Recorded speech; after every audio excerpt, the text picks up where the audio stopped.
Hello students, good evening to all of you. So here I am going to solve an important derivation there, that is electric field due to line charge. तो ये आपने solve किया होगा with the help of Gauss theorem. So जो question है वो इस तरह से है कि आपको इसे सॉल्व करना है without Gauss theorem. Gauss theorem की मदद से आप इसे सॉल्व नहीं करेंगे और we can simply say that कि हम ये यहाँ इलेक्ट्रिक फील्ड कैलकुलेट करेंगे और मतलब गॉस थ्योरम हमें इस्तेमाल नहीं करना है. बेसिकली यहाँ पर कूलम्स लॉ पे इसे कह सकते हो कि हम कूलम्स लॉ की मदद से जो है इसको डिराइव करेंगे. तो स्टूडेंट्स ये हमारे पास एक लाइन चार्ज है और ये कि बेसिकली ये इन्फिनाइट लाइन चार्ज एलिमेंट है और लैम्डा इसकी लीनियर चार्ज डेंसिटी है और इट इज़ इन्फिनाइट. ओके, तो हमें यहाँ पर कहीं पर लेट सपोज कोई पॉइंट हम कंसीडर कर लेते हैं पी पॉइंट. इधर हमें इलेक्ट्रिक फील्ड का वैल्यू फाइंड आउट करना है बिकॉज ऑफ दिस एलिमेंट. तो हमने सबसे पहले एक छोटा सा सेक्शन जो है इसका सेलेक्ट कर लिया है. तो स्टूडेंट्स मान लेते हैं कि ये छोटा सा सेक्शन है, ये डी एक्स लेंथ का है. Okay, it is of D x length and let suppose इस एलिमेंट पे जो चार्ज है वो डी क्यू है. एज हमारे पास लैम्डा क्वेश्चन में ऑलरेडी गिवन दे के रखा है.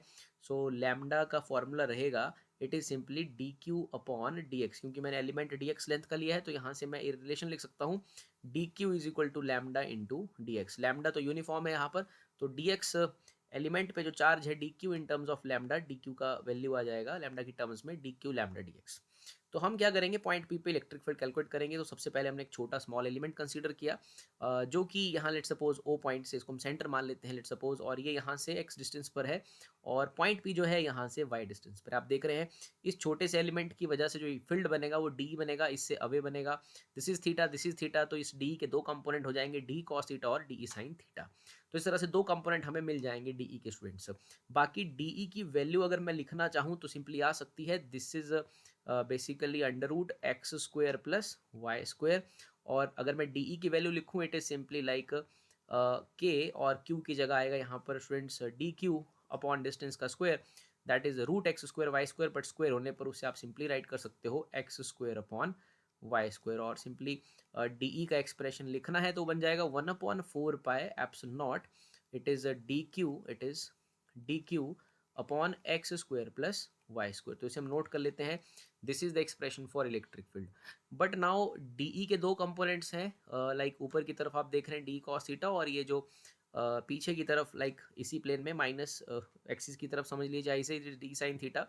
तो अगर आप आइडेंटिकल यहाँ पर भी ऐसा एलिमेंट एक सेलेक्ट करते हो तो उस एलिमेंट की वजह से भी ऑब्वियसली यहाँ पर डी फील्ड बनेगी और उसका भी एक कंपोनेंट कॉस थीटा होगा और दूसरा कंपोनेंट साइन थीटा होगा. मतलब मेरे कहने का मतलब है कि यहाँ पर जो किसी दूसरे एलिमेंट की वजह से यहाँ से आप लेंगे तो जो डी ई साइन थीटा होगा वो आपस में कैंसल आउट हो जाएंगे. तो जो आपस में ऐड होंगे वो बेसिकली होंगे D E cos theta D E cos theta. तो स्टूडेंट्स यहाँ पर जो फील्ड बनने वाली है पॉइंट पी पर वो इन कॉस कंपोनेंट्स की वजह से बनने वाली है. तो मैं सिंपली राइट कर सकता हूँ.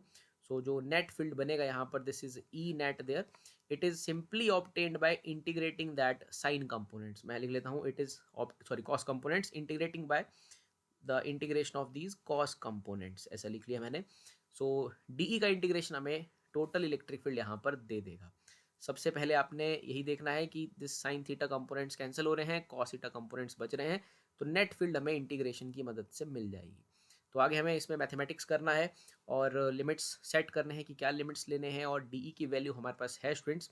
सो जो फील्ड बन रही है यहाँ पर it is basically D E cos theta. तो ये दो components D E cos theta बन गए हमारे पास two D E cos theta. अब डी की वैल्यू हमारे पास ऑलरेडी है वहाँ पर, लेकिन बारी आती है लिमिट्स की. तो मैं यहाँ पर दोनों एलिमेंट्स का कंट्रीब्यूशन ले चुका हूँ, टू डी कॉस थीटा ले चुका हूँ. तो मेरी यहाँ पर जो स्टूडेंट्स इंटीग्रेशन होने वाली है वो इंटीग्रेशन होगी बेसिकली जीरो से लेकर के एक्स इक्वल टू जीरो से लेकर के एक्स इक्वल टू इन्फिनिटी तक. देखिए अगर आप यहाँ डी कॉस थीटा ही लिखते हो तो आपकी लिमिट्स रहेंगी लाइक माइनस इन्फिनिटी से लेकर के इन्फिनिटी तक. लेकिन आपने दोनों एलिमेंट्स का कंट्रीब्यूशन ले लिया है, टू डी कॉस थीटा ले लिया है, तो यहाँ पर आप इंटीग्रेशन करेंगे जीरो से लेकर के इन्फिनिटी तक. ओके, सो इस बात का आपने ध्यान रखना है. सो यहाँ से हमारे पास आगे हम चलेंगे इंटीग्रेशन करेंगे. सो ई नेट की जो वैल्यू आ रही है that is basically integration of that to एक कांस्टेंट है, उसे आप बाहर ले सकते हो. और यहाँ हम पहले वैल्यूज पुट कर लेते हैं. It is X equal to zero से लेकर के X equal to infinity. D की वैल्यू हमने ऊपर निकाली थी students, it was 1/4 pi epsilon naught और वैल्यू थी अपने पास डी क्यू और नीचे था वहाँ पर Y square plus X square. और साथ में यहाँ पर कॉस थीटा भी है, 2 हमने बाहर लिख लिया है। अगले स्टेप की तरफ चलते हैं। So E net is equal to limits are from X equal to 0 से लेकर के इन्फिनिटी तक। 1/4 पाई एप्सिलॉन नॉट भी आप बाहर लिख सकते हो। स्टूडेंट्स आपने ऊपर लैम्डा का फॉर्मूला लिखा था D Q by D X. So D Q की वैल्यू आ जाएगी लैम्डा डी एक्स। तो हमारे पास जो हमारी चार्ज की वैल्यू है उसकी जगह लिख लेंगे हम लैम्डा डी एक्स, और नीचे है Y square plus X square, and साथ में है यहाँ पर हमारे पास students cos theta. Cos theta को भी हम यहाँ पर चेंज कर सकते हैं। कॉस थीटा मैं पहले इसको लिख लेता हूँ। देखिए जब आप यहाँ ऊपर चलेंगे लाइक डायग्राम के अंदर, यहाँ से आप कॉस थीटा कैलकुलेट कर सकते हो। Cos theta is simply base upon hypotenuse, वैसे भी आप इसको चेंज कर सकते हो। बट पहले हम क्या करेंगे कि देखिए आप यहाँ पर क्या है कि limits X equal to 0 to infinity है, that is X equal to infinity, but यहाँ वाई भी है। तो हम क्या करेंगे अपने एक्सप्रेशन को थीटा की टर्म्स में जो है चेंज करेंगे, इसलिए मैं कॉस थीटा को भी यहाँ पर इस तरह से ही लिख रहा हूँ। थोड़ा फिर एक बार डायग्राम देखेंगे। देखिए this is theta, this is Y, this is X. So मैं थीटा का जो रिलेशन है एक्स और वाई का वो यहाँ पर राइट कर सकता हूँ लिमिट्स को चेंज करने के लिए। So X is equal to Y tan theta. आपके ध्यान में फिगर होनी चाहिए। So this is the relation, this is y and this is x, so I can write x equal to y tan theta, और simply x upon y is tan theta obviously there, perpendicular upon base there. तो यहाँ से हम थोड़ा इसका differentiation कर लेते हैं। So dx by D theta लिख लेते हैं। It is simply dx is equal to y tan theta का सीकेंड स्क्वायर थीटा, यहाँ से आ जाएगा d theta. So this is the relation for dx there students. dx के लिए वैल्यू आ जाती है y secant square theta d theta, and इसको हम यहाँ पर इस्तेमाल कर लेंगे इक्वेशन के अंदर। देखिए लिमिट्स भी अब चेंज होंगी क्योंकि आपका x जो है वो चेंज हो रहा है, एक्स वाई चेंज हो रहा है in terms of theta there. So limits भी देखते हैं क्या बन रही है नई limits. So it is 2, and अभी हम इसको simply x equal to 0, X equal to infinity write कर लेते हैं। 1/4 पाई एप्सिलॉन नॉट जैसे था वैसे रखते हैं, और लैम्डा, लैम्डा को वैसे रखते हैं, लैम्डा कांस्टेंट है बाहर आ जाएगा, और dx की जगह हम यहाँ लिखेंगे y secant square theta D theta, और साथ में है अपने पास कॉस थीटा। एंड स्टूडेंट्स नीचे आप देख रहे हैं we have Y square plus X square, so इसको भी हम चेंज कर सकते हैं। This can be written as मैं अगर 1 मिनट यहाँ से मैं वाई स्क्वायर है मेरे पास, दिस इज एक्स, सो मैं एक्स स्क्वायर की जगह लिख सकता हूँ Y square tan square theta. तो वाई स्क्वायर जो है वो कॉमन आ जाएगा, मेरे पास बचेगा 1 + tan² थीटा। मुझे चीज़ों को बदलाव करना है स्टूडेंट्स, यहाँ पर चेंज करना है लिमिट्स अपने। So it is equal to 2, and integration अभी लिमिट्स मैंने चेंज नहीं किए हैं 0 से इन्फिनिटी, 1/4 पाई एप्सिलॉन नॉट। देखिए ऊपर था Y square plus X square, इसका बन चुका है Y square bracket 1 + tan² theta. थोड़ा फर्दर सिंप्लीफाई करेंगे, एक वाई से जो है यहाँ पर स्टूडेंट्स एक वाई कैंसिल हो जाएगा, और अपने पास बचेगा secant square theta D theta cos theta, and साथ में नीचे है एक वाई, और ब्रैकेट में बच रहा है हमारे पास this is 4 pi epsilon naught, bracket में बच रहा है 1 + tan² थीटा। इस तरह कुछ एक्सप्रेशन अपने पास आ रहा है। This is for E net. Again simply we have to do some mathematics there, फिर से थोड़ा काम रह गया है। तो अब जो कॉमन है स्टूडेंट्स उनको बाहर लिख लेते हैं। आई थिंक मैंने लैम्डा नहीं लिखा है, so this is lambda there. जो कॉमन है उनको हम बाहर राइट कर लेंगे, जो भी हमारे कॉन्स्टेंट्स हैं। So it is 2 lambda upon 4 pi epsilon naught Y. This Y is also a constant there students, means in this sense मैं वाई जो है हमारा यहाँ से यहाँ तक उस पॉइंट का डिस्टेंस है y, तो हम इंटीग्रेशन थीटा की टर्म्स में कर रहे हैं, अभी हम y को वैसे ही लिख लेंगे बाहर। So we are at this point, y तक हम पहुँचे हैं, एंड इंटीग्रेशन में है अपने पास x इक्वल टू 0 से इन्फिनिटी। देखिए स्टूडेंट्स अब मैं लिमिट्स को चेंज करने जा रहा हूँ। लिमिट्स हैं x इक्वल टू 0 से लेकर के x इक्वल टू इन्फिनिटी तक। अब ये लिमिट्स जो है थीटा की टर्म्स में चेंज हो जाएंगे। देखिए जब x 0 रहेगा, मैं आपको फिगर एक बार फिर दिखा देता हूँ।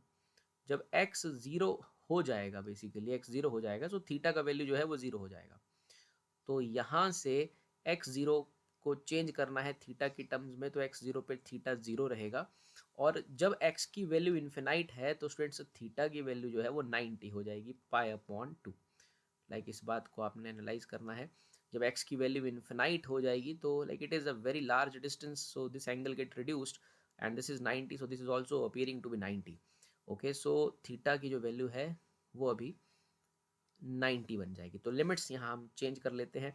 सो इट इज़ बेसिकली यहाँ से हमारे पास वैल्यू आ जाएगी 0 और थीटा की एक वैल्यू आ जाएगी π/2. So these are the limits. 0 से π/2 की हमारे पास स्टूडेंट्स लिमिट बच जाती है.